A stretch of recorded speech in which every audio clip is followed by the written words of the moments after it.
Cameroon playing Nigeria in the 16th finals of this year's African Cup of Nations.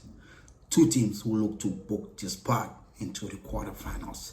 These two teams have lots of history going back, having played in 1984 in the same stadium they will play tomorrow. Cameroon beat Nigeria on that occasion to win its first African Cup of Nations by a score of 3-1. Cameroon has gone ahead to win 3 African Cup of Nations against the same rival, Nigeria. One, as I just mentioned, in Ivory Coast. The other one was in Morocco. And yes, the third one was in Lagos, Nigeria.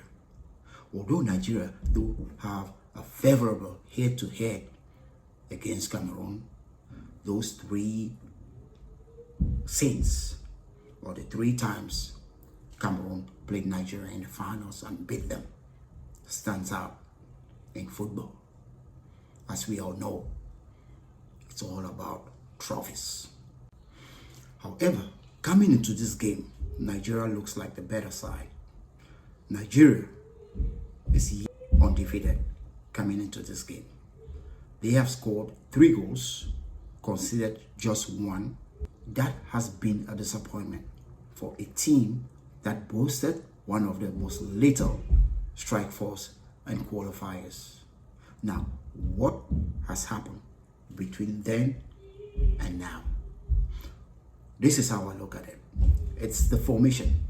It is change of style that Pereira, the Nigerian coach, decided after their first game against Equatorial Guinea, where they created lots of opportunity, but it was a tie.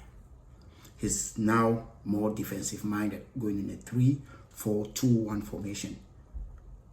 Without the ball, there are 5 in the back, 4 in the midfield, and they keep Osimhen as a lone striker up front. In transition, however, this is where they can be dangerous against Cameroon. They got the fast 3 guys up front. I'm talking about Moses Simon with Chukwueze, or maybe Lookman comes in. I know he was rested for that 3rd game. These guys are fast enough to pose problem, especially to Cameroon. We know that Cameroon coming into this game, they've lost 1, drawn 1, and won 1. They've conceded 6 goals for a coach that I consider to be defensive. Yes, Rico was a defender in his days. But on the other hand, they've scored 5 goals.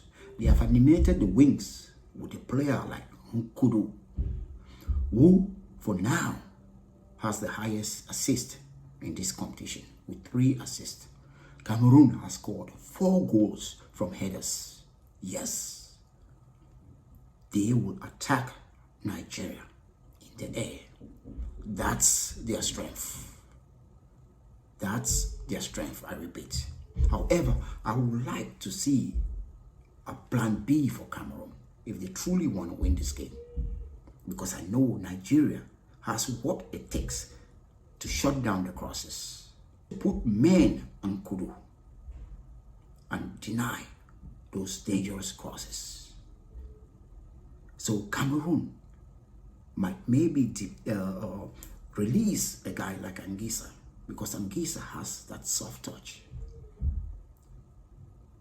He has those final passes in the final third, but we haven't seen it thus far.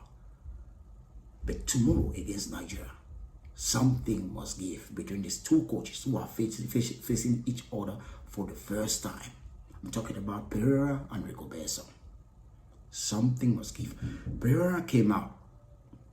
He was clear about what he wants to do. It's defense. He says he doesn't want to concede goals. He doesn't want to concede any goal. And he doesn't mind winning with a narrow score, maybe 1-0. That's what he was saying in his press conference. Rigoberto has spoken in the past about what the Cameroonians call Hemley. Yes, but would that be enough? Can you depend on great to beat a quality team like Nigeria? Both teams have been disappointing. Yes. Both teams have been disappointing. Their games have not been convincing. But at least I'm urging a little bit towards Nigeria because they've been able to control their games, control their destiny. They haven't lost yet, as I earlier said. The problem is that they have not been able to score as many goals as they would like to. Osimhen is a world-class striker. He has the goals, but he has not been able to score as many because a guy like Iwobi is playing deeper, closer to the central defensive midfielders. If he can play, if Nigeria can find a way for him to play a little bit up higher, it could be a problem for Cameroon. But I know Cameroon is not going to let that happen. Cameroon, now, they have had problems in the midfield. Anguissa looks like the lone guy. I've seen instances, he's looking for options, he's struggling. I mean, the team is struggling. And he's frustrated because his partners are not making runs where he can play on a 1-2, where they can develop a play style. And then Cameroon has not defended as a team. Against Nigeria, they will need to defend as a team because Nigeria is not the Gambia, it's not Guinea. We saw what Senegal did. Of course, Senegal is not Nigeria. So that's why, for me, this game, I favor Nigeria 51-49 for Cameroon. However, Cameroon is a very dangerous team when their backs are against the wall. That fighting spirit, that lion in them, what you call Hamlet. Yes, Cameroon can achieve a result from nothing. We saw that against Brazil. We've seen that against Gambia. And Rico Besson is determined to do that against Nigeria. With that said, I think Nigeria is a team with pressure here because the bookies, most people have Nigeria as the favorite for this game. So the pressure is on them. The pressure is on Osimhen, who has not been clinical. Yes, in the first game, he missed a lot of opportunities. They have changed the way they approach the game. So there have not been many chances created after their first game. But Osimhen has the pressure as the African Player of the Year, as a top and quality striker, as a player who missed the World Cup. They are the ones on pressure. Meanwhile, Cameroon has no pressure or little pressure on them. Let me not say no, but they have little pressure on them. Nkudu will be the guy to focus on. But don't forget, Cameroon has Magri, they have Toko Ekambi, and then news that Abubakar is fit. I'm not sure how much of game time he will get, but expect Cameroon to try to keep this game tight.